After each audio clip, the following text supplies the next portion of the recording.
यह पूरे इंटरनेट पर सबसे हार्डकोर ट्री हाउस है। यह 1000 साल पुराने प्राचीन कब्र को मुख्य ढांचे के रूप में इस्तेमाल करके बनाया गया है, जो सीधे मजबूत नींव का काम करता है। इसमें न सिर्फ पैनोरामिक स्काईलाइट है, बल्कि लहसुन स्लैश मांस को धुआं देकर पकाने वाला सोना रूम भी मौजूद है। इस कहानी का नायक है आखियांग। एक दिन वह अकेले जंगल में घूम रहा था। तभी उसकी नजर एक गिरी हुई 1000 साल पुरानी विशाल पेड़ पर पड़ी। यह तो मानो कुदरत का दिया हुआ बीम था।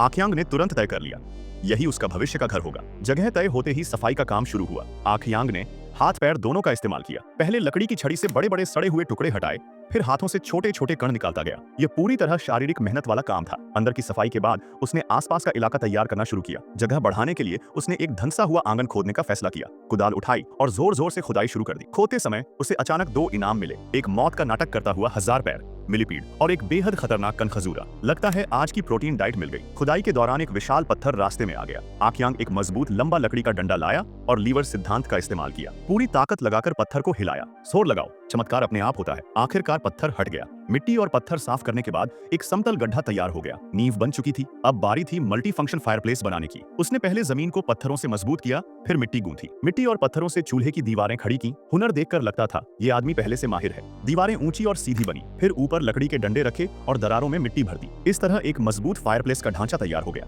अब घर की मुख्य संरचना के लिए लकड़ी तैयार करनी थी। आखियांग पेड़ के तने पर चढ़ा और आरी से लकड़ी काटने लगा। पसीने से उसका माथा भीग गया। काफी मेहनत के बाद लकड़ी जमीन पर गिर पड़ी। फिर उसने कुल्हाड़ी से अंदर की सतह चिकनी की। हर हरकत से साफ था, यह आदमी पुराना बढ़ई है। उसने लकड़ी के खंभे बनाए, एक सिरे को नुकीला किया ताकि जमीन में गाड़ा जा सके। ये खंभे बाड़ और नींव का हिस्सा बनने वाले थे। खंभों को पहले से खोदे गड्ढों में गाड़ा गया। अब दीवारें बनाने की बारी थी। उसने बांस को मुख्य सामग्री चुना। बांस की दीवार को विशाल पेड़ से जोड़ने के लिए उसने तने में छेद किए और लकड़ी की बीमें उनमें ठोक दी। यह है पुरखों की दी हुई नॉन एल जॉइंट टेक्निक। एक भी कील नहीं, फिर भी बेहद मजबूत। बीम पर बांस बांधे गए जो छत और दीवारों का ढांचा बने। परत दर परत बांस की दीवारें और छत तैयार हो गई।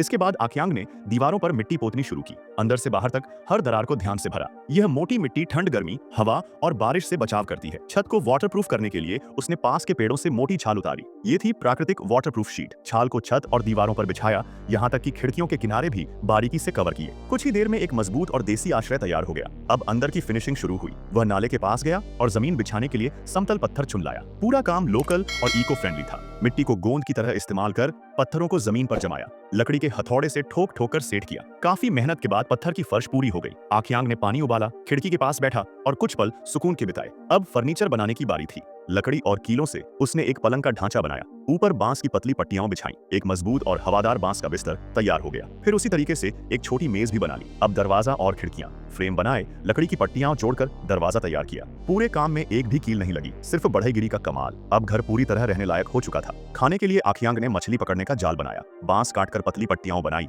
लताओं से ढांचा बुना। यह कारीगरी किसी अमूर्त सांस्कृतिक धरोहर से कम नहीं। जाल को नदी में लगाया, चारा डाला और इंतजार करने लगा। इंतजार के दौरान उसने एक धुआंगर स्मोक हाउस बनाया। पत्थर और मिट्टी से दीवारें, ऊपर गोलाकार छत, चिमनी लगाई और आग जलाई। थोड़ी देर बाद वह जाल देखने गया। जाल मछलियों से भरा था। मछलियां साफ की, सीखों में पिरोया और धुएं में पकाने रख दिया। पूरी रात आग संभालता रहा। सुबह तक मछलियां सुनहरी हो चुकी थीं। उसने आलू, टमाटर, प्याज और अंडे फॉइल में लपेटकर अंगारों में डाल दिए। शाम को आखियांग अपने बनाए आंगन में बैठा, गरम खाना खाया और अपनी मेहनत का फल एंजॉय किया। रात होते होते चूल्हे की आग जल उठी। अगर वीडियो पसंद आई हो तो लाइक ठोक दो, अपने दोस्तों के साथ शेयर करो और चैनल को सब्सक्राइब कर लो, क्योंकि ऐसी वीडियो और भी आने वाली है।